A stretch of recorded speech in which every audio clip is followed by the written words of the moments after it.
दिख रहा है माता जी स्क्रीन? दिख रही है।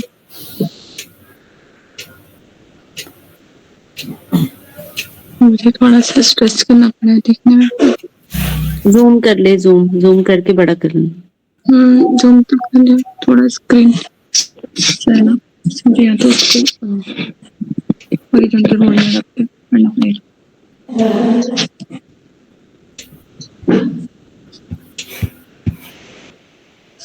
नाम अमृत, पवित्र नाम के जप का अमृत।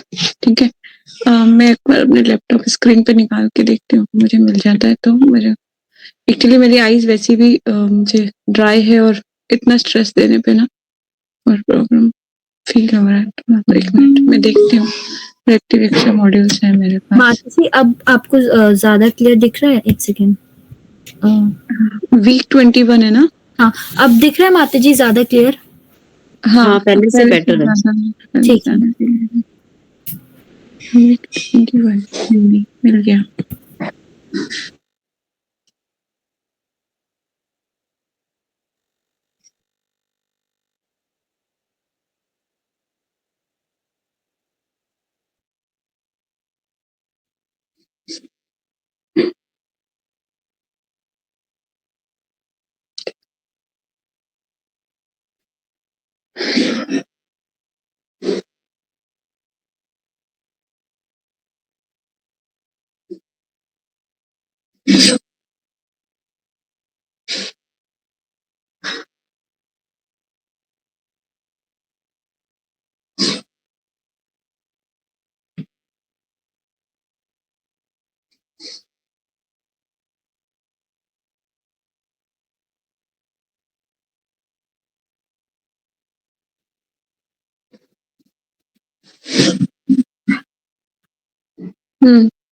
मुझे मेरी स्क्रीन पे भी मिल चुका है। स्क्रीन पे देख के पढ़ लेंगे, प्रॉब्लम। चलिए, श्रील गुरुदेव की जय, श्रील प्रभुपाद की जय। तो व्यक्तिवेक्षा मॉड्यूल 21, नाम अमृत, पवित्र नाम के जप का अमृत। श्री चैतन्य महाप्रभु ने हरि नाम का अमृत सबको वितरित किया। महाप्रभु, चैतन्य महाप्रभु के बारे में मैंने पहले भी आप लोगों को बताया है ना, सब लोग जानते ही होंगे, है ना, कोई डाउट ही नहीं है आपको। तो महाप्रभु ने ही हमें हरि नाम का अमृत दिया है। तो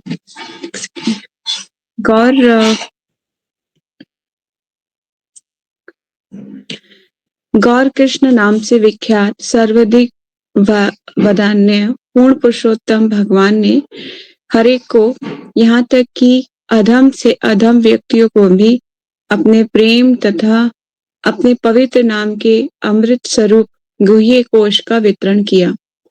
ये इसके पहले कभी भी लोगों को नहीं दिया गया था, अतः मैं उन्हें सादर नमस्कार करता हूँ। चैतन्य महाप्रभु का प्रणाम मंत्र क्या है? नमो महावदन्याय कृष्ण प्रेम प्रदायते कृष्णाय कृष्ण चैतन्य नामिने गौरताविषे नमः। ठीक है, तो उन्होंने हरि नाम को वितरित किया था। अब मैं आपको एक चीज बताना चाहती हूँ कि जब भी हम जप करते हैं और पंच तत्व मंत्र बोलते हैं तो वो क्यों बोलते हैं पता है आपको? कोई बता सकता है म्यूट करके?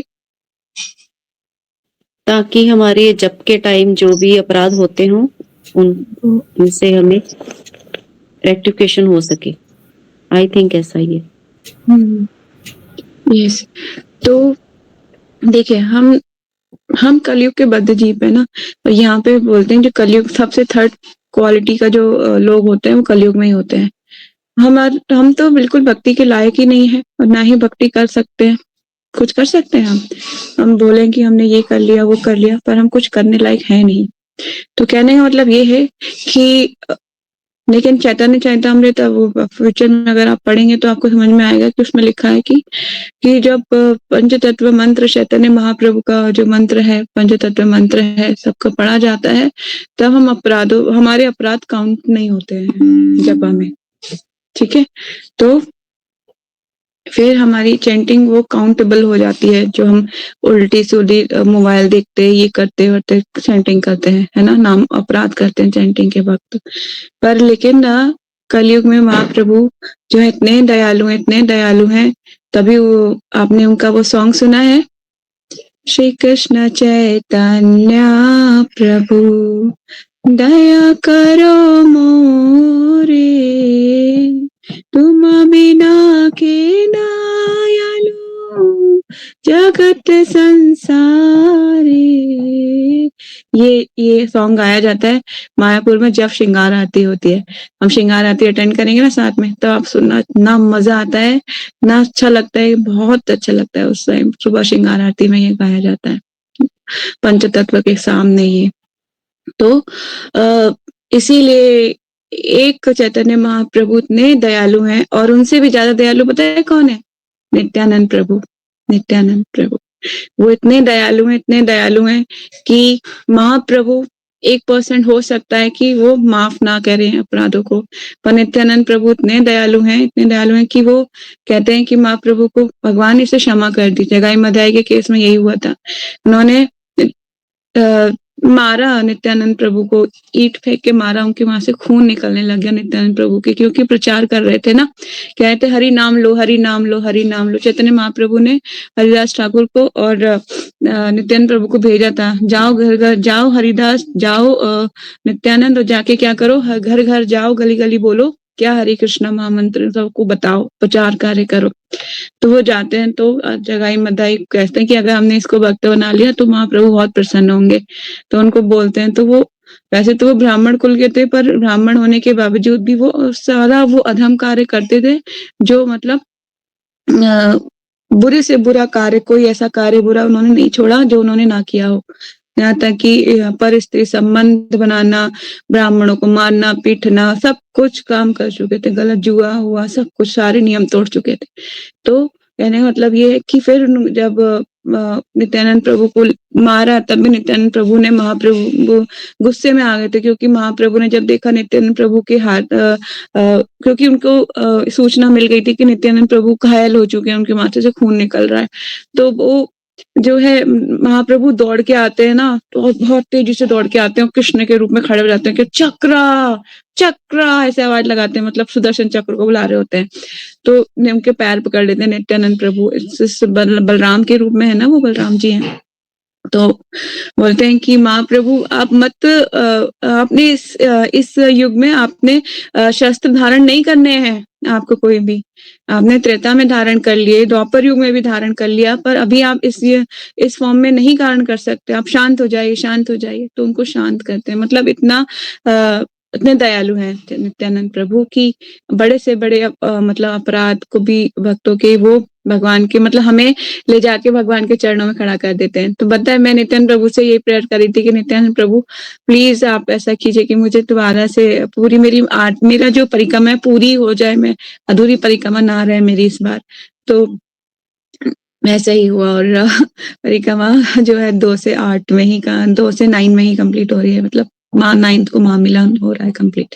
तो मैं आगे जो मेन पॉइंट है उस पर आ जाती हूँ कि जो चैतन्य महाप्रभु है वो महावदन्याय है, और उनकी कृपा की हमें याचना करनी चाहिए। आप सब जाएंगे, फिर मायापुर भी जाएंगे, तो वहां पर जाके भी आपको पहले फर्स्ट जो दर्शन है, जैसे मैंने कल भी बोला था, पंचतत्व के ही करने चाहिए, ठीक है, वहीं से शुरुआत करनी चाहिए। तो आगे चलते हैं नेक्स्ट में। श्री चैतन्य चरितामृत मध्य लीला से ये लिया गया था। सामाजिक स्थिति की परवाह किए बिना मनुष्य को माया के प्रभाव से दूर रहने के लिए पवित्र नाम का जप करना चाहिए और पारलौकिक मंच प्राप्त करना चाहिए। कैसे? सामाजिक स्थिति की परवाह किए बिना, मतलब सामाजिक स्थिति कुछ भी क्यों ना हो, यहाँ तक बोला जाता है कि महामंत्र कहीं पे भी कैसे भी किस परिस्थिति में आप जप कर सकते हैं, इसके लिए कोई भी बाउंडेशन नहीं है।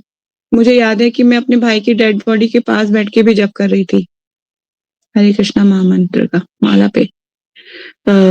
इसके लिए बहुत स्ट्रेंथ चाहिए होती है और बहुत मतलब हिम्मत चाहिए होती है, पर लेकिन माता जी के इंस्ट्रक्शन थे, और मेरे को हरि नाम पे पूरा विश्वास था कि हरि नाम जो है उसकी जाने वाली सोल जो मतलब जब तक जाती नहीं है ना सोल, जब तक उसका संस्कार पूरे नहीं होते, तो वो भी सुनेगा, मतलब हो सकता है उसके कंधों में हरि नाम जाएगा, और तो मतलब जो भी प्रेत योनि में भी वो है तो प्रेत योनि में भी सुने, क्योंकि जब शरीर से निकल जाती है तो तुरंत प्रेत योनि में ट्रांसफर हो जाती है सोल।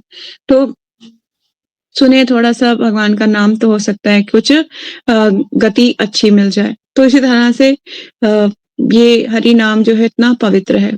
ठीक है, तो सामाजिक स्थिति की परवाह किए बिना मनुष्य को माया के प्रभाव से दूर रहने के लिए पवित्र नाम का जप करना चाहिए और पारलौकिक मंच प्राप्त करना चाहिए। ठीक है, इसी तरह से भगवान बोलते हैं कि मम माया दुरत्तया, मेरी माया को पार करना बहुत कठिन है अर्जुन, बोलते हैं ना अर्जुन को भगवान। फिर भगवान आगे क्या बोलते हैं, पर जो मेरे शरण में आ जाएगा वो तर जाएगा, जो मेरी शरण में आ जाएगा वो उसके प्रभाव से मुक्त हो जाएगा। इसीलिए भगवान को नित्य निरंतर स्मरण करते रहिए और हरे कृष्णा महामंत्र का जप करते रहिए।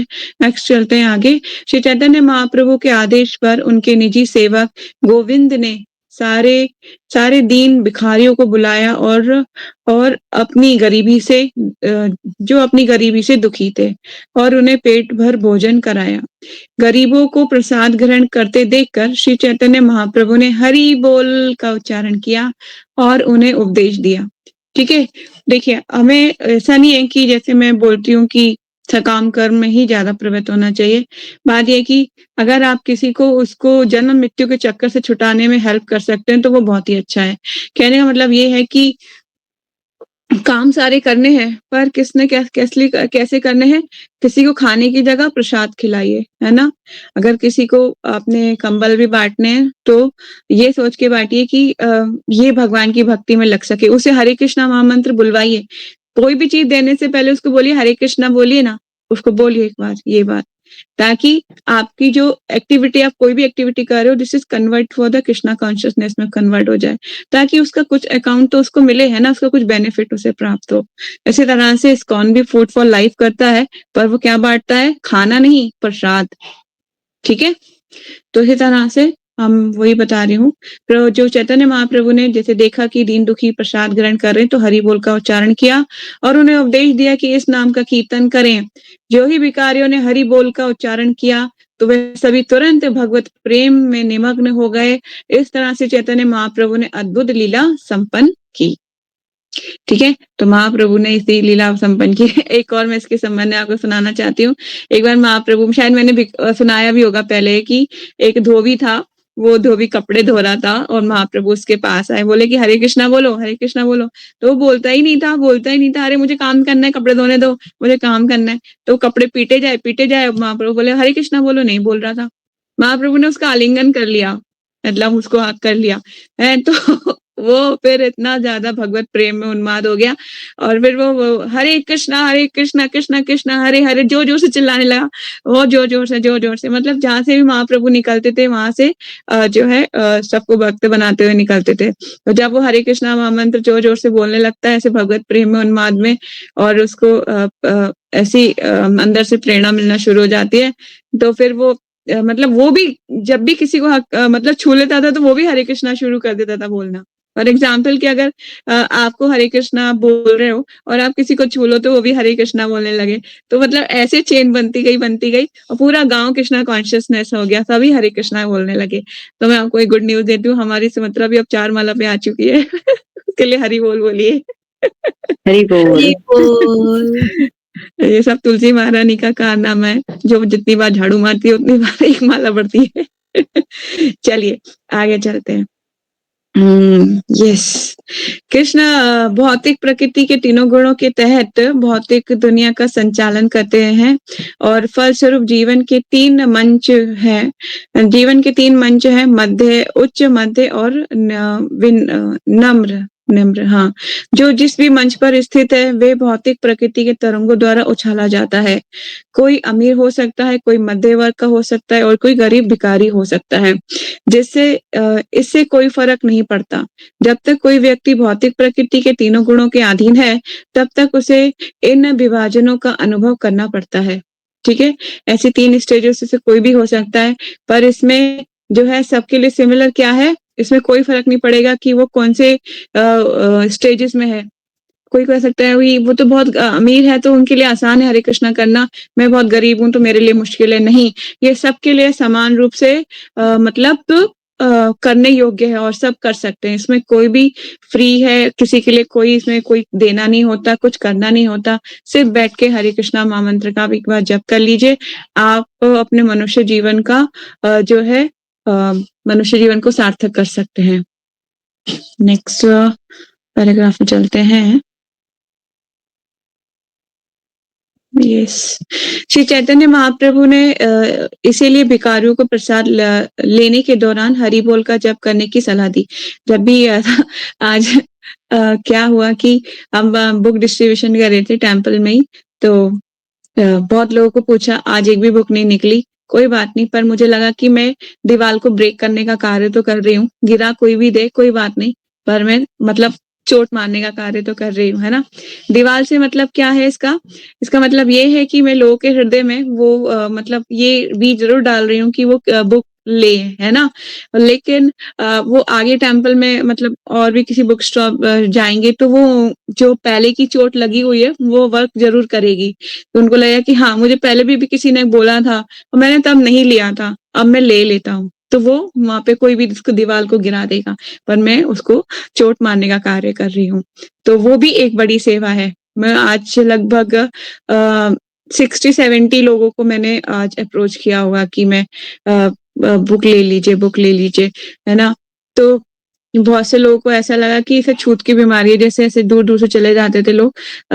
ऐसी फीलिंग हो रहा था मुझे, पर मैंने कहा कोई बात नहीं, भगवान की जैसी इच्छा। पर लेकिन कहने का मतलब ये कि मैं अपने एफर्ट कर रही हूँ। मैं इस बात से संतुष्टि, इस बात से नहीं कि आज एक भी बुक नहीं निकली, इससे डिसअपॉइंट नहीं थी। पर मैंने सोचा कि हाँ, मैं अपने गुरु के जो इंस्ट्रक्शन है, गुरु महाराज रोज इंस्ट्रक्शन दे रहे हैं कि बुक डिस्ट्रीब्यूशन कीजिए, तो मैं मतलब उनके इंस्ट्रक्शन को फॉलो कर रही हूँ। मतलब ऐसा तो नहीं मैं घर में चादर तान के बैठ गई और मैं कहीं नहीं जा रही। तो मतलब मैं अपने एफर्ट्स कर रही हूँ। तो मतलब वही मेरे लिए एक अंदर से इनर सेटिस्फेक्शन का थोड़ा सा है। पर मैं बहुत ज्यादा मगर मुझे फ्यूचर में और मतलब फ्रीडम ऑफ लिबरेशन कहते हैं ना, कि कोई बात नहीं, टाइम का थोड़ा सा इशू नहीं रहा, तो मैं जरूर और आगे सही प्रचार कार्य करती रहूंगी अपने गुरु की प्रसन्नता के लिए। तो कहने मतलब ये कि हरे कृष्णा महामंत्र, इसमें जो नेक्स्ट पैराग्राफ में पढ़ा था कि चैतन्य महाप्रभु ने इसीलिए भिखारियों को प्रसाद लेने के दौरान हरि बोल का जप करने की सलाह दी। जप का अर्थ है स्वयं को कृष्ण का शाश्वत सेवक समझना। ठीक है, देखिए हमारी जो चेतना, हमारा जो मतलब कि एक माइंड सबकी ही अलग अलग है, लेकिन कुछ ही हमारा सबका शाश्वत स्वभाव क्या है, सेवा करना, है ना।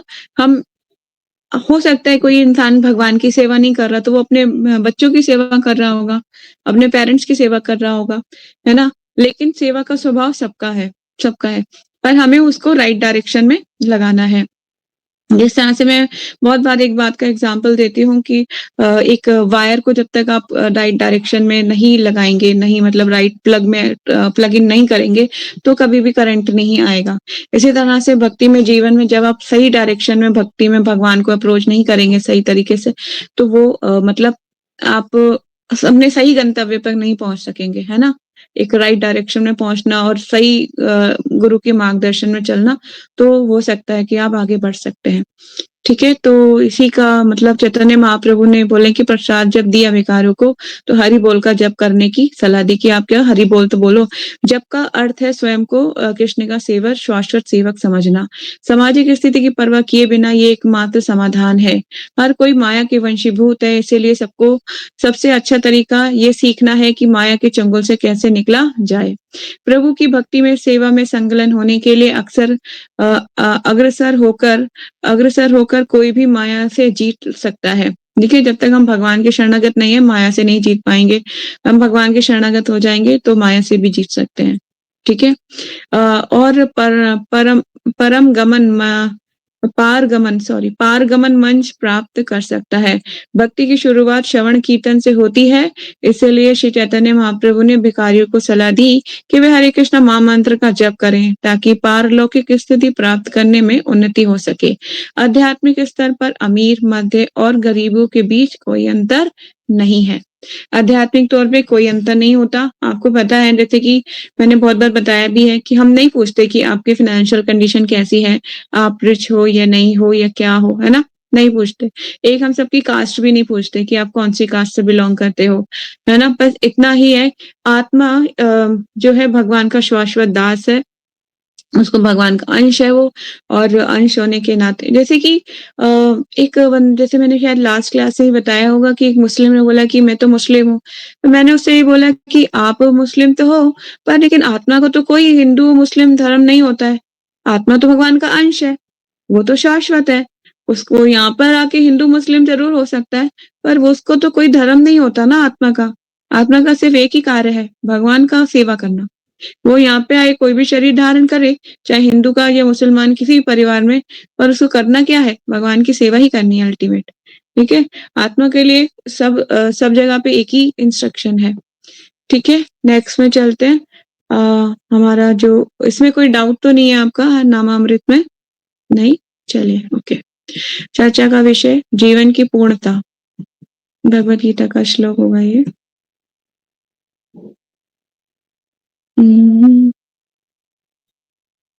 भगवद गीता का श्लोक नंबर कौन सा है?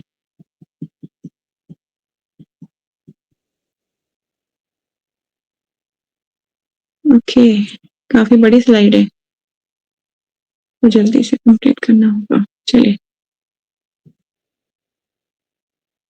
ये भगवद गीता का श्लोक नंबर कौन सा है? कोई बता सकता? आपको दिख रहा है क्या? नहीं पता चल रहा है इसमें। चलिए, चर्चा का विषय जीवन की पूर्णता। ये तु सर्वाणि कर्माणि मयि संन्यासत् मत्परः अन्योनेव योगेन माम ध्यायन्त उपासते तेषामः समुद्रता मृत्यु संसार सागरत् भवामि न चिरात् पार्थ्या मया वेशिता चेतसाम्।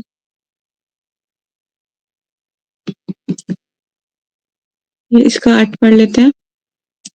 जो अपने सारे कर्मों को मुझ में अर्पित, भगवद गीता का है, जो अपने सारे कार्यों को मुझ में अर्पित करके अविचलित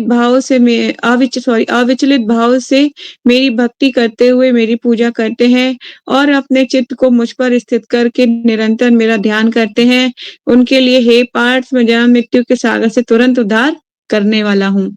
भगवान बोल रहे हैं कि अपने चित्त को क्या कर रहे हैं? मुझ में अविचल भाव से मेरी भक्ति करते हुए मेरी पूजा करते हैं और अपने चित्त पर मुझ पर स्थित करके मेरा ध्यान करते हैं।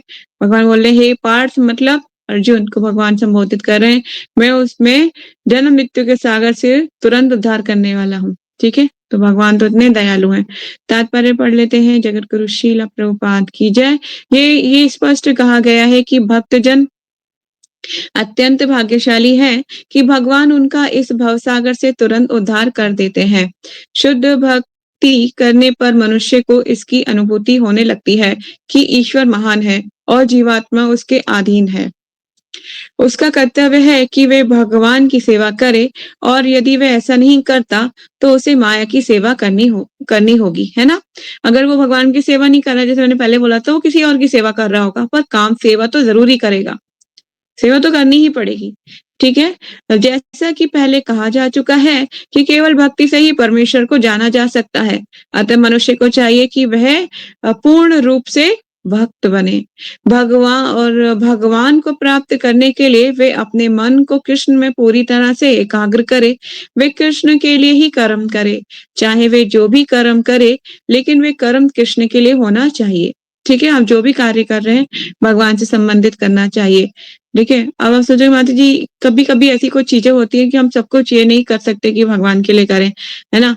जैसे कि मुझे किसी ने बोला था कि माता जी फॉर एग्जाम्पल कि हमें ना, मुझे कपड़े चाहिए, तो मैं कैसे बोलूं कि मुझे कपड़े चाहिए, तो ये भगवान की इच्छा कैसे हो गई, है ना?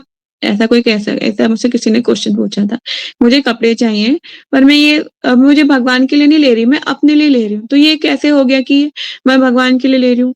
तो मैंने उसको ये बताया, उसको देखिए, आप कपड़े इस भाव से लीजिए कि भगवान, मुझे अपना शरीर ढकने के लिए वस्त्र की आवश्यकता है। जैसे कि स्वामी के आगे सेवक भी बोलता है कि मुझे कुछ वस्त्र चाहिए, स्वामी को भी बोलता है ना वो सेवक। तो वस्त्र इसलिए चाहिए कि भगवान, मुझे अपना शरीर शरीर को स्वस्थ रखने के लिए अपने वार्म कपड़े चाहिए, तो या फिर कैसे भी कोई भी सिचुएशन मतलब मतलब कि मौसम के अनुसार कैसे भी वस्त्र की रिक्वायरमेंट जो भी हो, भगवान से बोल रहे हैं हम कि भगवान मुझे वस्त्र चाहिए, तो भगवान क्या करेंगे? को ये बोलना है हमें कि भगवान देखिए आपकी सेवा में कि मैं आपकी सेवा करूँ तो मेरा ध्यान मेरे वस्त्रों पे ना रहे, आपकी सेवा पे रहे। इसीलिए मुझे कुछ वस्त्रों की आवश्यकता है। तो प्लीज़ आप मुझे वो वस्त्र प्रदान कीजिए ताकि मैं आपकी सेवा और अच्छे से कर सकूँ। ताकि मेरी कॉन्शियसनेस से ना रहे कि मैं वस्त्रों पे अपने ज़्यादा फ़ोकस करूँ। ठीक है ना? तो हमें अपने शरीर ढकने के लिए भी कुछ वस्त्र की आवश्यकता होती है। और यहाँ तक कि स्त्रियों को ऐसा बोला जाता है कि चाहे उनके पास पहनने के लिए ज्वेलरी ना हो, लेकिन वस्त्र ढकने के लिए कपड़े ज़रूर होने चाहिए। ठीक है? तो लेकिन ऐसा भी नहीं कि कपड़े इतने ज़्यादा हों कि कबर्ड से बाहर गिरते हों, इतना भी नहीं, जितनी रिक्वायरमेंट है इतना ही होना चाहिए। प्रभु जी बताते हैं एक बार हिज ग्रेस सर्वप्रिय प्रभु जी बताते हैं, एक माता जी हैं इस्कॉन में। देखिए महान-महान भक्तों के बारे में ना हमें कभी-कभी साधारण तौर पे देखने पे हमें ऐसा लग सकता है कि बहुत ही मटीरियलिस्टिक पर्सन के जैसे भक्त लिख सकते हैं आपको, कि ये तो बहुत ऑपुलेंस में है या फिर ये मतलब ऐसा नहीं लगता कि ये इतना ज़्यादा भक्ति में आगे होंगे। ऐसा हमें दिख सकता है, मटीरियलाइज़ है ना हमारे पास। लेकिन प्रभु जी ने बताया एक माता जी हैं हमारे यहाँ, एक नहीं बहुत सारी वैसे तो, पर एक माता जी के बारे में बता रहे थे कि वो माता जी के पास मात्र 6 या 7 ही साड़ियाँ हैं और वे उनको ही रिपीट करके पहनती रहती हैं। और वो ज़्यादा नहीं मतलब इन चीज़ों में नहीं इन्वॉल्व होती। वो कहती प्रभु जी भगवान की कृपा से मेरे पास इतने वस्त्र हैं कि मैं जो है धो के पहन सकती हूँ रोज़ के रोज़। तो मतलब कहने का मतलब है कि बहुत ज़्यादा चीज़ों को बढ़ा लेना भी हमारी प्रॉब्लम्स को और जन्म देगा, क्योंकि हमारी कॉन्शियसनेस उसी पे अटकी रहेगी कि अरे, अरे, अरे! ये हो गया, वो हो गया, ये बहुत ज़्यादा मतलब और की जो इच्छा होती है ना, और दे दो, और दे दो। मैं तो ये मानती हूँ कि ये और शब्द को हटा देना चाहिए हमें अपनी डिक्शनरी से। ये जिस दिन हट जाएगा ना ये कि और मटीरियल चीज़ों के लिए हम और लगाते हैं। हाँ, भक्ति के लिए हम और लगा सकते हैं कि भगवान हमें आपकी सेवा करनी है और मतलब मुझे भक्ति में एंगेज कीजिए। पर मटीरियल चीज़ों के लिए जो हम और बोलते हैं ना, जैसे कि कोई प्रभु जी प्रसाद हमें दे रहे हैं, है ना? आपको दे दिया प्रसाद, जितना आपकी रिक्वायरमेंट है दे दिया। फिर हम क्या करते हैं, 1 रसगुल्ला और मिलेगा क्या प्रभु जी? 1 और दे दो ना। ये नहीं, ऐसा नहीं करना चाहिए। ऐसा करने से क्या होगा, और डिज़ायर हमारी बढ़ती जाएँगी। ठीक है? तो यस, तो तात्पर्य में बोल रहे हैं प्रभुपाद जी कि यहाँ पर स्पष्ट कहा गया है कि भक्तजन अत्यंत भाग्यशाली हैं कि भगवान उनका इस भवसागर से तुरंत उद्धार कर देते हैं। अशुद्ध भक्ति करने पर मनुष्य को इसकी अनुभूति होने लगती है कि ईश्वर महान है और जीवात्मा उसके अधीन है। उसका कर्तव्य है कि वह भगवान की सेवा करे, और यदि वह ऐसा नहीं करता है तो उसे माया की सेवा करनी होगी। जैसा कि पहले कहा जा चुका है कि केवल भक्ति से ही परमेश्वर को जाना जा सकता है, अतः मनुष्य को चाहिए कि वे पूर्ण रूप से भक्त बने। भगवान को प्राप्त करने के लिए वे अपने मन को कृष्ण में पूरी तरह से एकाग्र करे। वे कृष्ण के लिए ही कर्म करे, चाहे वे जो भी कर्म करे, लेकिन वे कर्म कृष्ण के लिए होना चाहिए। भक्ति का यही आदर्श है।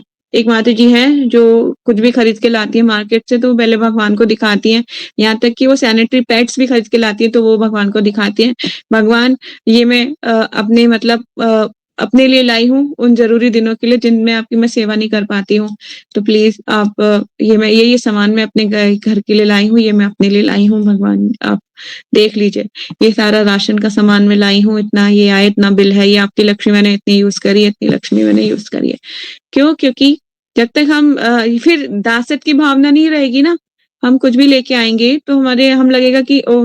मैं तो ऑनर हूँ, तो मैं लेके आई हूँ अपने मतलब सब कुछ। जब हम लेके आएँगे, भगवान को दिखाएँगे तो हमें लगेगा कि हाँ, मतलब हमें सारी रिपोर्टिंग वहाँ पे करनी है, तो हम सोच समझ के खर्च करेंगे। ये लक्ष्मी स्वामी भगवान की है तो उसको कितना यूज़ करना है, पैसे कितना यूज़ करने हैं। ठीक है?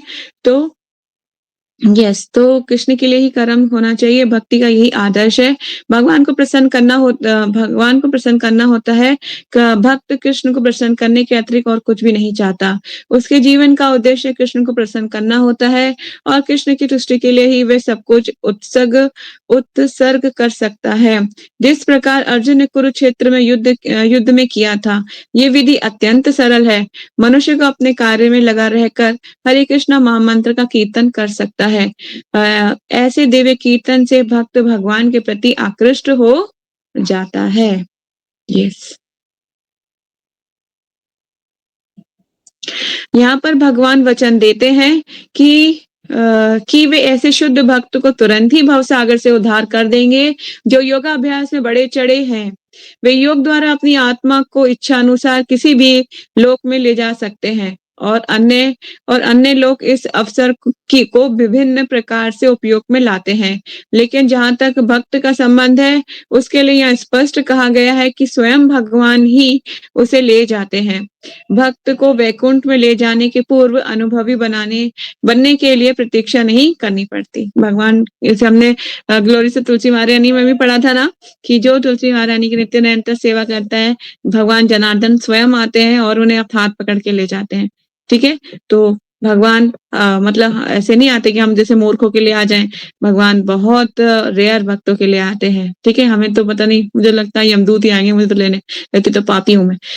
चलिए आगे चलते हैं। वराह पुराण का एक श्लोक आया है, क्या है ये? नयामि परम स्थान माचरी दी गतिम विनः गरुण स्कंद मायोप्य यच्छे निवारितः। तात्पर्य यह है कि वैकुंठ लोक में आत्मा को ले जाने के लिए भक्त को अष्टांग योग साधना की आवश्यकता नहीं है। इसका भार भगवान स्वयं अपने ऊपर लेते हैं। यहाँ पर स्पष्ट कह रहे हैं कि वे स्वयं ही उद्धारक बनते हैं। बालक अपने माता पिता द्वारा अपने आप रक्षित होता रहता है, जिससे उसकी स्थिति सुरक्षित रहती है। इसी प्रकार भक्त को योगाभ्यास द्वारा अन्य लोकों में जाने के लिए प्रयत्न करने की आवश्यकता नहीं होती। अपितु भगवान अपने अनुग्रह वर्ष अपने पक्षी वाहन गरुड़ पर सवार होकर तुरंत आते हैं और भक्त को भवसागर से तार लेते हैं। ठीक है, कोई कितना ही कुशल तैराक क्यों ना हो और कितना ही प्रयत्न क्यों ना कर ले, किंतु समुद्र में गिरे जाने पर वह अपने को स्वयं नहीं बचा सकता। किंतु यदि कोई आकर उसे जल से बाहर निकाल ले तो वे आसानी से बच जाता है। इसी प्रकार भगवान भक्त को इस भव सागर से निकाल लेते हैं। मनुष्य को केवल कृष्ण भावनामृत की सुगम विधि का अभ्यास करना होता है और वे अपने आप को अनन्य भक्ति में प्रवृत्त करना होता है। किसी बुद्धिमान व्यक्ति को चाहिए कि वे समस्त मार्गों की अपेक्षा भक्ति योग को चुने। इसलिए नारायणीय की पुष्टि इस प्रकार हुई है। नारायणीय, यस, क्या है ये पुष्टि? नारायणीय, आई थिंक कुछ श्लोक है इसमें। देखिए, जब ऊपर जो भवसागर का एग्जाम्पल दिया है कि समुद्र भवसागर के समान है, ठीक है, जिसमें अनेकों लहरें उठ रही हैं और हम गिर चुके हैं इस भवसागर में। लेकिन हम एकाग्रचित्त होकर जब भगवान को पुकारेंगे, जिस तरह से एक बच्चा रोता हुआ माँ को पुकारता है, तो माँ क्या करती है? दौड़ती हुई आती है उस बच्चे के पास। लेकिन माँ ये भी चेक जरूर कर लेती है कि ये आंसू जो निकल रहे हैं इसके, ये असली निकल रहे हैं या नकली निकल रहे हैं। अगर नकली निकल रहे हैं तो वो कोई खिलौने विलौने देके उसे चुप करा देगी। जिस तरह भगवान भी हमें कुछ छोटे मोटे अपुलेंस देके, कुछ घर बंगला गाड़ी अच्छा पति बच्चे देके चुप करा देंगे, क्योंकि भगवान को पता लग जाता है कि नकली आंसू हैं। लेकिन जब असली आंसू करके जोर से हरे कृष्णा बोलता है, तब रोता है, बिलखता है भगवान के सामने, तब दौड़ते हुए श्री हरि नारायण गरुड़ पर सवार होके आएंगे और फिर आपका हाथ पकड़ के आपको इस भव सागर से उठा के अपने धाम वापस ले जाएंगे। हरि बोल दो हरि बोल। तो इस तरह से भगवान जो है बहुत दयालु है। चलते हैं आगे। यस, आई थिंक ये स्लाइड कुछ ज्यादा बड़ी है। नेक्स्ट श्लोक, सा वे साधना संपत्ति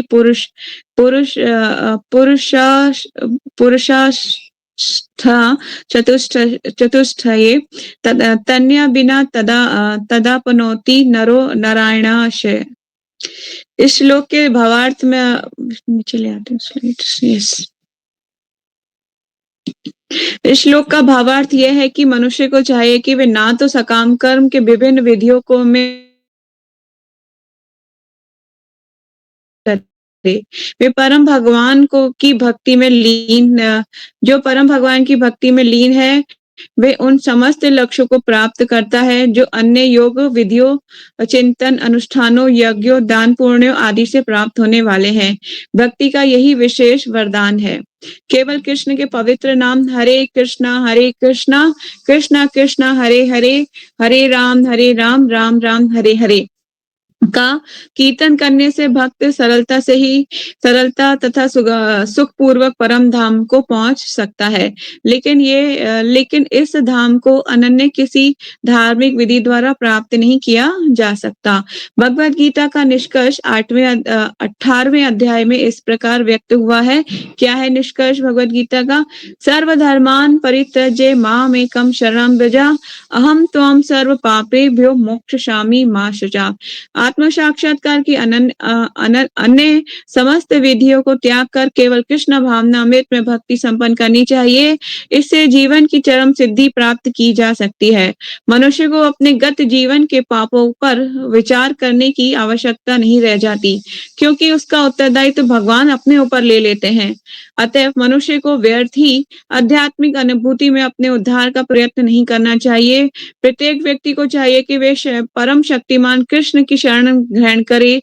यही जीवन की सर्वोच्च सिद्धि है। भगवत गीता 12.6.7।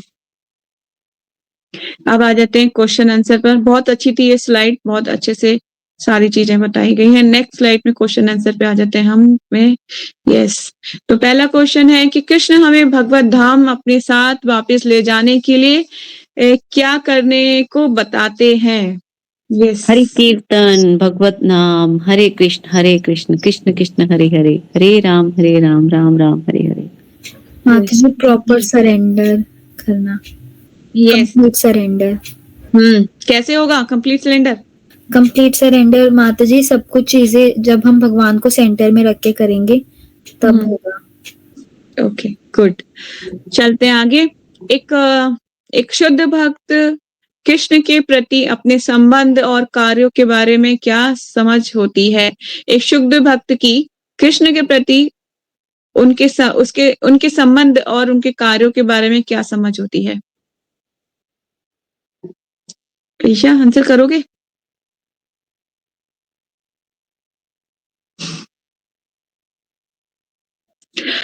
क्वेश्चन का ये है कि एक शुद्ध भक्त है, अब उसको कृष्ण के प्रति जो उसका संबंध है और कार्य है, उसकी करता है, वो किस भाव में करता है, क्या संबंध के करता है? बहुत आसान है इसका आंसर करना। राइट। हम्म हम्म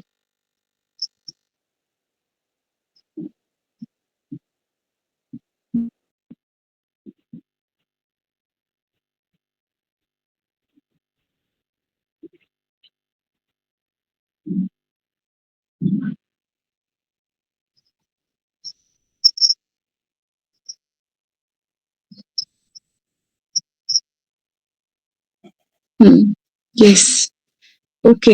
आपने ना जो अच्छी फोटो लगा रखी है क्या, ये मुझे लगा ईशा एक पर्टिकुलर फॉर्म में कैसे बैठी हुई है, नो एक्सप्रेशन, और ऐसे घूर रही है डर लगने लगा।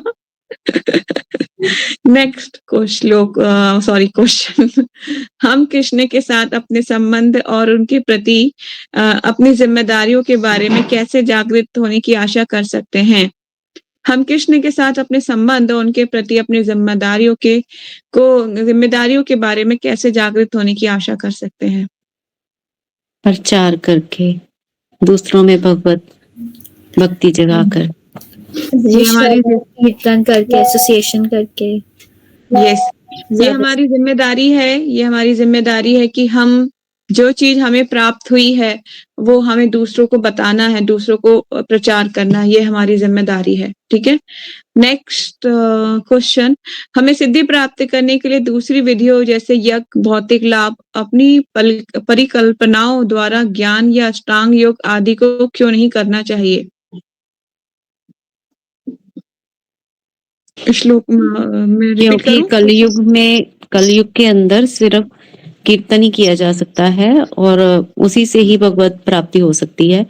बाकी यज्ञ जैसे इन चीजों को करने की, दूसरी विधियों करने की, दूसरे लोकों में जाकर सिद्धियां प्राप्त करने की कोई आवश्यकता नहीं है। जब कोई शुद्ध भक्ति से भगवान की भक्ति करता है शुद्ध हृदय से, तो भगवान खुद आते हैं, उनका भगवत नाम ले जाते हैं।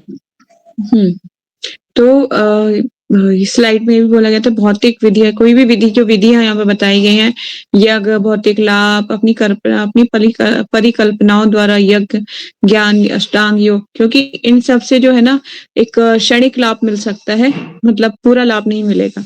इसी तरह से ये विधियां कार्य तो करेंगी पर बहुत लंबा समय लेंगी, तो उससे फायदा कुछ नहीं होगा। जब आपको आसान तरीका बता दिया गया है, लिफ्ट एक दे दी गई है, उस लिफ्ट से ऊपर जाइए ना, क्यों आप सीढ़ियां चुन रहे हैं फिर, है ना? ये सीढ़ियां चुन के पता चले कितने शरीर, कितने योनियां भटकते रहेंगे आप। इस तरह से आपको लिफ्ट क्या मिल गई, चैतन्य महाप्रभु ने हमें बहुत आसान लिफ्ट प्रदान कर दी है। हरे कृष्णा महामंत्र, आप उसको पढ़िए और उसको जप कीजिए और सीधा ही लिफ्ट के द्वारा सीधा भगवान के धाम पहुंच सकते हैं। तो फिर क्या जरूरत है ना, सीढ़ियों को चुनने की। चलिए आगे चलते हैं। दूसरा श्लोकास नंबर 4, किसी दूसरी प्रक्रिया की तुलना में भक्ति योग को अपनाने से के क्या लाभ है? ईशा आंसर करोगे?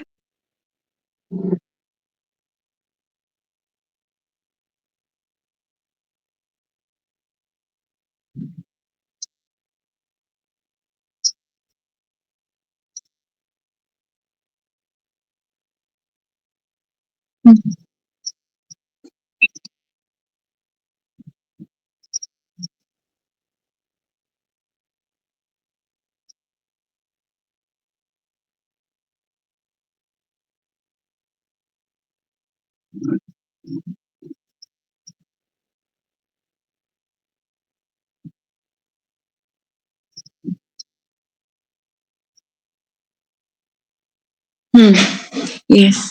नेक्स्ट, आत्म साक्षात्कार की सर्वोच्च पूर्णता क्या है? क्या कोई पापी व्यक्ति इस पूर्णता को पाने की आशा कर सकता है? कोई का आंसर करिए इसका। मैं करती हूँ। आत्म साक्षात्कार की सर्वोच्च पूर्णता तो यही है कि जब हम पूरी प्रभु को सरेंडर कर देते हैं, उनके शाश्वत दास बन के करते हैं।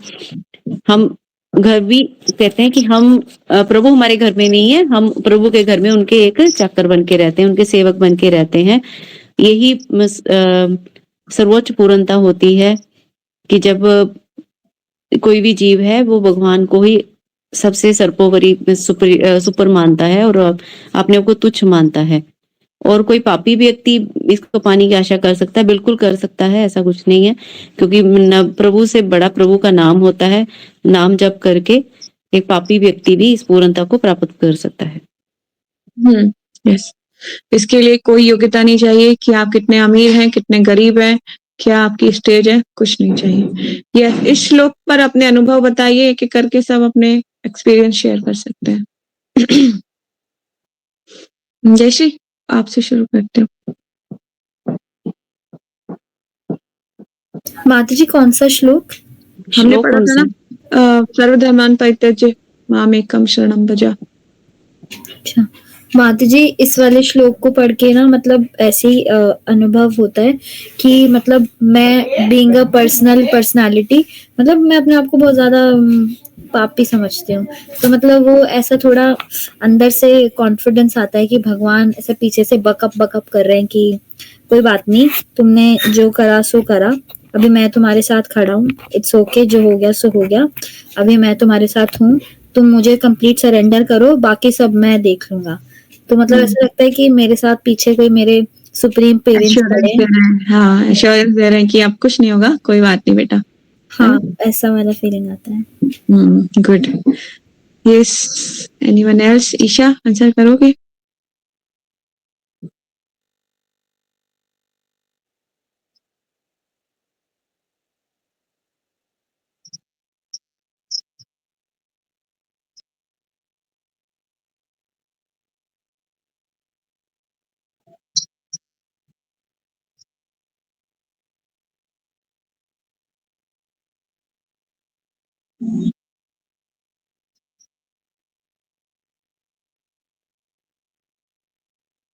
ओके।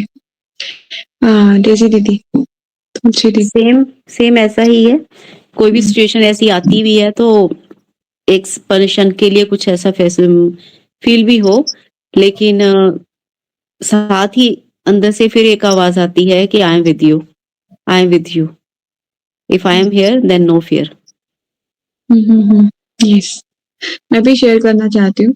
जब मैंने ये श्लोक पढ़ा था ना, तो मैं एक बार नहीं बहुत बार पढ़ा। मैं सोचती थी कि ये मुझे पहले क्यों नहीं मिला? मैं कृष्णा कॉन्शियसनेस में इतनी लेट क्यों हो गई आने में? क्यों इतनी देर हो गई? है ना? और भगवान क्या ऐसा भी हो सकता है कि भगवान कुछ वचन दे रहे हैं? क्योंकि ना इस्कॉन जॉइन करने से पहले क्या कोई भी नहीं जानता ये श्लोक के बारे में, इसका मीनिंग क्या है, क्यों बोला है। भगवान ने ये श्लोक बोला है और भगवान ऐसा एश्योरेंस दे रहे हैं कि सब धर्मों को त्याग दो, केवल मेरी शरण में आ जाओ, मैं तुम्हारा समस्त पापों से उद्धार कर दूंगा, तुम डरो मत। क्योंकि डर सबसे इम्पोर्टेंट क्या है कि हम डरते हैं। जैसे कि क्या हुआ था कि मुझे मेरे ऑल्टर में से जो है बहुत सारे मतलब देवी-देवताओं पूरा मतलब मार्केट लगाते थे। सब्जी मंडी में सारे तरीके की फल सब्जियाँ मिलती है ना, इस तरह से मेरा मंदिर में सब्जी मंडी का पूरा मार्केट था। अलग द माता रानी अलग आशीर्वाद दे रही है, साईं बाबा अलग राम सबका मालिक एक बोल रहे हैं, उधर वो है, उधर ये है, उधर वो है। ऐसा पूरा सब्जी मंडी लगी थी। और मेरे को सब अब मैं ये समझ नहीं आता मैं किनको कैसे मतलब मैं क्या बोलूँ इनको कि कैसे जाइए आप यहाँ से। और ये बात है फिर बड़ा ही मतलब पढ़-पढ़ के मैंने कितनी वीडियोज़ कितना पूरे दिन लेक्चर 3-3 घंटे के 4-4 घंटे, 8-8 घंटे लेक्चर सुन-सुन के फिर और माताजी के एसोसिएशन में मुझे ये सब पता चला कि हमें मतलब अलग-अलग दियो घी डालने की ज़रूरत नहीं, एक ही को घी से इतना भर दीजिए कि वो देर तक जलेगा, है ना? ये नहीं कि हमारी जो श्रद्धा है वो ट्रांसफ़र कैसे हो रही है? भई सोमवार के दिन शिव जी पे ट्रांसफ़र हो रही है, मंगलवार को हनुमान जी पे ट्रांसफ़र हो रही है, बुध को गणेश जी पे ट्रांसफ़र हो रही है, शुक्रवार को माता रानी पे ट्रांसफ़र हो रही है, शनिवार को शनिदेव पे हो रही है, फिर संडे को सूर्य देव पे हो रही है। मतलब हम ऐसे हमारी श्रद्धा अलग-अलग में ऐसे बँट रही है, तो फिर हम लोग किस किस नाम के हम स्पिरिचुअली मतलब कैसे कह सकते हैं कि हम भक्त हैं, है ना? जब हम हर दिन बदल रहे हैं देवी-देवता अपने इष्ट देव को बदल रहे हैं, तो हम अपने आप को कैसे कह सकते हैं कि हम लोग भक्त हैं? क्या के भक्त हैं हम? किसके भक्त हैं हम? किसी एक के भी भक्त नहीं है। शिव जी का अगर शिव जी को पुकार रहे हैं मंडे को, बेचारे शिव जी तैयार होके आने का तैयारी करते हैं, अगले दिन मंगल आ जाता है, हम हनुमान जी को पुकार लेते हैं, शिव जी वापस बैठ जाते हैं जाके। शिव जी सोचते होंगे सोमवार को पुकार रहा था, मैं तो बैल पे सवार होके आना शुरू हुआ था, अभी वो चलना ही शुरू हुआ था, जब तक मंगल आ गया, अब इसने हनुमान जी को पकड़ लिया तो मैं तो वहीं बैठ जाता हूँ। कहने का मतलब ये है कि हर दिन हम अलग-अलग देवी-देवताओं को पूजित करने के लिए अलग-अलग दियों में घी डाल रहे हैं, तो उससे हमारी श्रद्धा बँट रही है। हम एक ही को पूज लें, एक साधे सब सध जाएँ, है ना? एक वो है ना कहावत, एक साधो सब सधेंगे। तो एक ही को साध लीजिए, तो सभी अपने आप ही सध जाएँगे। मतलब एक ही जड़ जड़ में पानी डाल लीजिए, सारी पत्तियों को स्वतः ही जल मिल जाएगा, उनको और किसी को आगे वो करने की ज़रूरत नहीं है। तो इसी तरह से भगवान की जो एश्योरेंस है, मुझे बहुत पसंद है ये श्लोका और कभी भी ऐसी प्रॉब्लम होती है, तो मैं भगवान के आगे ही रो लेती हूँ। आज ही मैं राधा पार्थसारथी को देख के इतनी खुश थी, मैं बोल रही थी भगवान आपने इतना कुछ दिया है, हमेशा मैं आपसे कुछ ना कुछ माँगती हूँ कि भगवान मुझे भक्ति में आगे बढ़ना है, कैसे मैं प्रचार करूँ, मेरी मदद करो। मैं आज आपको थैंक यू बोलना चाहती हूँ। Krishna thank you for everything सब कुछ दिया आपने, उच्च कुल में जन्म दिया, है ना? अच्छे माता-पिता दिए, अच्छा स्वास्थ्य दिया, मैं अच्छे से देख सकती हूँ, चल सकती हूँ, बोल सकती हूँ, सुन सकती हूँ। इतना आपने मुझे मतलब सौंदर्य भी प्रदान किया, रूपवान भी हूँ, मैं भद्र नहीं दिखती, है ना? और आपने अच्छी एजुकेशन मुझे अच्छे माता-पिता सब कुछ दिया, सब कुछ। अच्छे मतलब धन ऐसा भी नहीं कि किसी चीज़ की कमी है, सब कुछ आपने मुझे प्रदान किया, पर मैंने आपको कभी थैंक यू नहीं बोला। जब इस तरह से हम भगवान को थैंक यू बोलते हैं ना, भगवान के सामने खड़े होके, तब आपके हृदय से निकलेगा फिर, हृदय से भावना निकलेगी, आँसू निकलेंगे आपके भगवान के सामने। है ना? तो क्योंकि हम माँगना का जो हमारा नेचर है, ठीक है, हम माँगने का हमारा नेचर है, भगवान से माँगिए, पर लेकिन थैंक यू पहले हमें भगवान को थैंक यू बोलना चाहिए। Krishna thank you for everything. Please आप मुझे ऐसे ब्लेस करते रहो। एक बच्चा अपने माता-पिता से ही तो माँग सकता है और किसी से क्या माँगेगा? पर लेकिन भगवान से सिर्फ़ हमें भगवान की भक्ति ही माँगनी चाहिए, मटेरियल चीज़ें नहीं माँगनी चाहिए। एक भी ऐसी चीज़ नहीं माँगनी चाहिए, नहीं तो भगवान जैसे मैंने बोला ना, माता देखती है पहले कि बच्चे या नकली आँसू तो नहीं रो रहा। नकली रो रहा है तो खिलौने देके चुप करा देगी, असली आंसू निकालने हैं, तो असली फीलिंग्स भगवान के आगे प्रकट करनी चाहिए, है कि? आगे चलते हैं। यस, प्रचार ही सार है। टाइम हो गया है 7:07। प्रचार ही सार है। जब हम प्रचार करने का कर्तव्य निभाते हैं तो हम सुरक्षित रहते हैं। ठीक है, सुरक्षित कैसे रहते हैं? हमारा वास्तविक कर्तव्य भगवान की आज्ञा का पालन करना है। यदि हम अपने संकल्प में दृढ़ हैं तो हम चाहे स्वर्ग में रहें या नरक में, सर्वत्र सुरक्षित हैं। जिस तरह से आप कहीं भी क्यों ना जाएं, आप दूसरों को बताते रहिए भगवान के बारे में। किसी भी आंटियां, चाचियां, मामियां, नानियां, कोई भी क्यों ना बैठा हो, भगवान के बारे में थोड़ा थोड़ा डिस्कस कर लीजिए, कृष्णा बुक उठा लीजिए, उनको बोलिए आपको पता है कृष्णा ने पूतना का वध किया था, वो कितने दिन के थे, या फिर कोई भी स्टोरी आप उन्हें बताना शुरू कर दीजिए, है ना? उन्होंने पूतना कितनी लंबी थी आपको पता है? ऐसा मतलब कृष्णा कॉन्शियसनेस की थोड़ी थोड़ी थोड़ा थोड़ा डोज उनको देते रहिए। उनको ना थोड़ा सा क्यूरियोसिटी आएगी, अच्छा लल्ली तुझे इतना भी पता है? हाँ बता बता कितने दिन का था लल्ला? तो मतलब इस तरह से मतलब उनका इंटरेस्ट जगेगा इसमें। ठीक है, आपको पता है द्वारका में कितनी रानियां थी भगवान श्री कृष्ण की, और ये पता है कि उन्होंने एक एक रानी को कितना महल दिया था, एक एक रानी के पास कितने कितने पुत्र थे। मतलब इस तरह से क्वेश्चन फॉर्म में आप उनसे पूछेंगे तो फिर वो कहेंगे हाँ हाँ बता बता बता बता। तो इस तरह से आप प्रचार कार्य कर सकते हैं। ठीक है, तो हमारा वास्तविक कर्तव्य भगवान की आज्ञा का पालन करना है। यदि हम अपने संकल्प में दृढ़ हैं तो हम चाहे स्वर्ग में रहें या नरक में, सर्वत्र सुरक्षित हैं। कृष्णा भावनामृत आंदोलन में भक्तजन श्री चैतन्य महाप्रभु की आज्ञा के अनुसार संसार भर में उपदेश दे रहे हैं। उनकी अनेक कर्मियों से भेंट होती रहती है, किंतु श्री चैतन्य महाप्रभु के अनुग्रह से वह विषय तरंगों से कभी प्रभावित नहीं होते।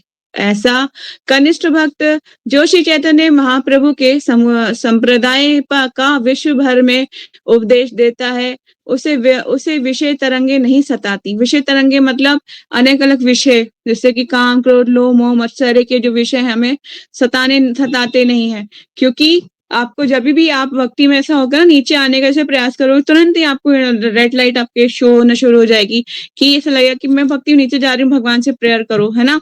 तो भक्तों के संग में अपनी बात को शेयर करो तो भक्त लोग आपको बताएंगे ऐसे कीजिए, तो आप फिर भक्ति में वापस आप मतलब अपनी जो आपकी पूरी हैबिट्स है उसे ओवरकम कर जाओगे और भक्ति में वापस आ जाओगे। तो इसी तरह से हमें नित्य निरंतर भक्तों के एसोसिएशन में रहना चाहिए ताकि आपकी कोई भी प्रॉब्लम है तो वो सॉल्व हो सके। चलिए, तो यस, तो विश्व भर में उपदेश देता है, ये उसे विषय तरंगे नहीं सताती, उल्टे वे कालक्रम के साथ ही चैतन्य महाप्रभु के चरण कमलों की शरण में वापस जाता है। इस प्रकार उसकी शाश्वत संगति बनी रहती है। श्रीमद् भागवतम से लिया गया ये। ठीक है, तो ये प्रचार ही सार हमने यहाँ कंप्लीट किया। कोई क्वेश्चन डाउट है तो प्लीज पूछ सकते हैं। हरे कृष्णा।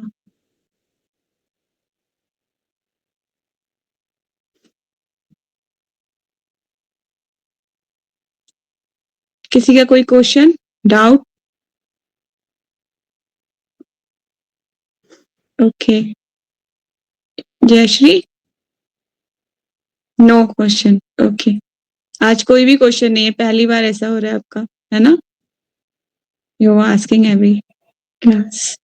अच्छा है, क्वेश्चन करने वाला जो है ज्यादा सीखता है, क्योंकि जितना ज्यादा हम क्वेश्चन करेंगे उतना ही हमारी जो माइंड, जो हमारा दिमाग होता है ना, वो ज्यादा वो उसको मतलब जितना ज्यादा ज्ञान इकट्ठा होगा उसके पास, और जो कम क्वेश्चन पूछता है उसको सीमित उसका ज्ञान रहता है। ठीक है, थैंक यू सो मच। फिर आज की क्लास को यही वाइंड अप करते हैं। फिर माता जी, मुझे बस एक चीज पूछनी थी कि जैसे जो इस्कॉन के अलावा और मंदिर होते हैं, उन सभी में भगवान की प्राण प्रतिष्ठा होती है या मतलब ऐसे विग्रह को रख दिया जाता है? देखिए, डिपेंड करता है कि किस तरह से किया हुआ है। अलग अलग मंदिर अलग अलग तरीके से करते हैं, ले आते हैं, नहीं करते कुछ प्राण प्रतिष्ठा। और जैसे कि अभी अयोध्या में जो प्राण प्रतिष्ठा हुई थी उनका अलग तरीका था प्रतिष्ठा का, लेकिन बहुत से बड़े बड़े मंदिरों में होता है, छोटे छोटे मंदिरों में नहीं करते, है ना? ऐसा भी होता, अलग अलग मतलब कि वहाँ की डिपेंड करता है पुजारी कैसे हैं, उनका मतलब पूजा का तरीका क्या है, ये डिपेंड करता है। सब मंदिरों में प्राण प्रतिष्ठा नहीं होती। जैसे किसी ने मंदिर बनवाया, जैसे कोई मंदिर बनवाता है तो वो प्राण प्रतिष्ठा करवा देता है, लेकिन सब मंदिरों में मैंने नहीं देखा कि प्राण प्रतिष्ठा होती है वो भगवान की। तो माता जी अगर हम किसी मंदिर में जाते हैं जहाँ पर हमें नहीं पता कि यहाँ प्राण प्रतिष्ठा हुई है नहीं, और हम वहाँ पे भगवान को वर्शिप करते हैं, तो मतलब सच में वो वर्शिप मानी जाती है नहीं मानी जाती? देखिए, प्राण प्रतिष्ठा हुई है या नहीं हुई है, लेकिन विग्रह तो है ना।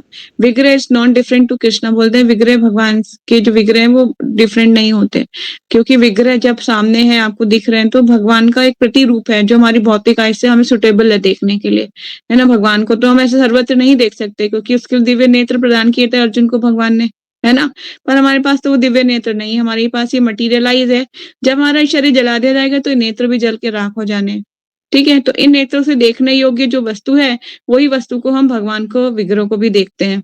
ठीक है, तो उसी रूप में भगवान आए हैं, तो वो भी विग्रह ही है। उनको आप ये मत समझिए कि प्राण प्रतिष्ठा नहीं हुई है तो इनकी पूजा, इनको वर्शिप करना, क्या ये सुन रहे हैं कि नहीं सुन रहे भगवान।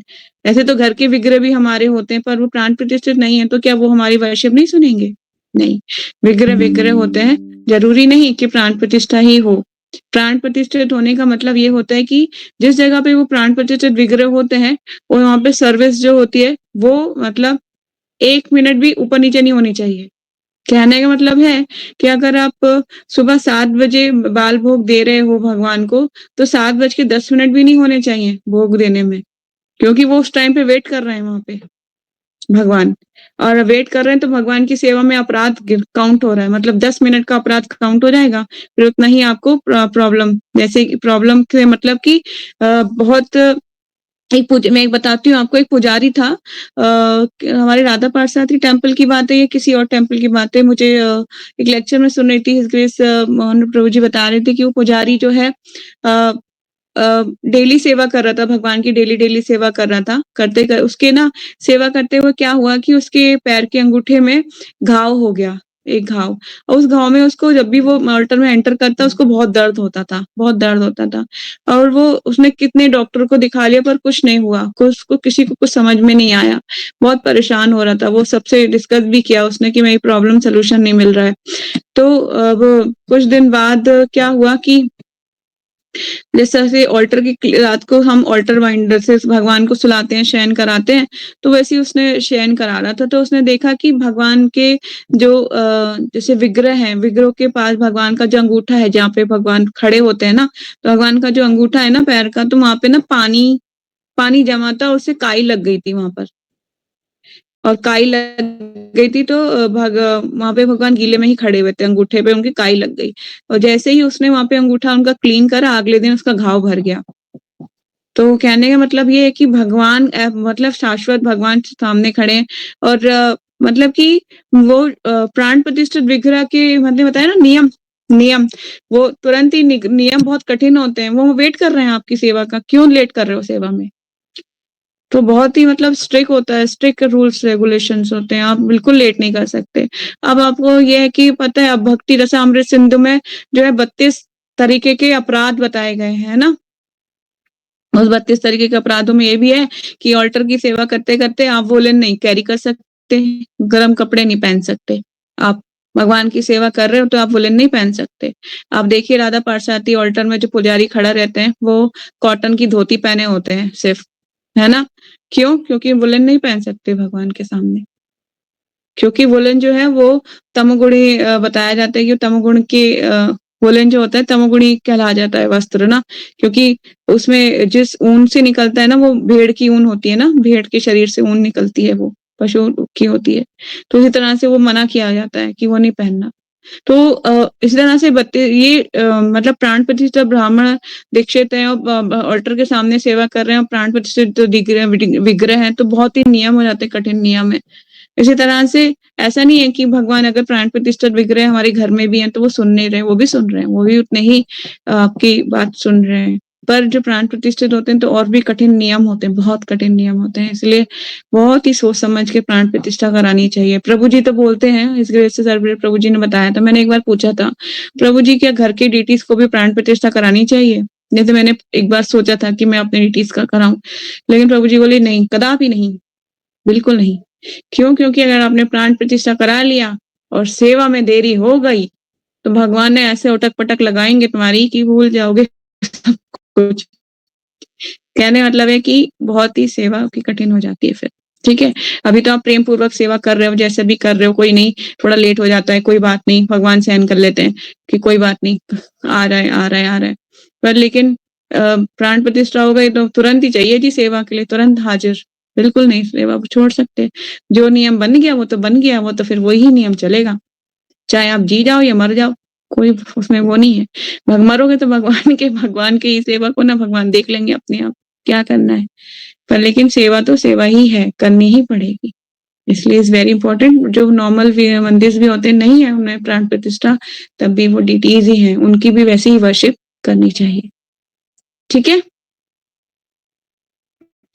और कोई क्वेश्चन? नहीं, चलिए, थैंक यू सो मच। कल हम पढ़ते हैं प्रभुपाद, है ना?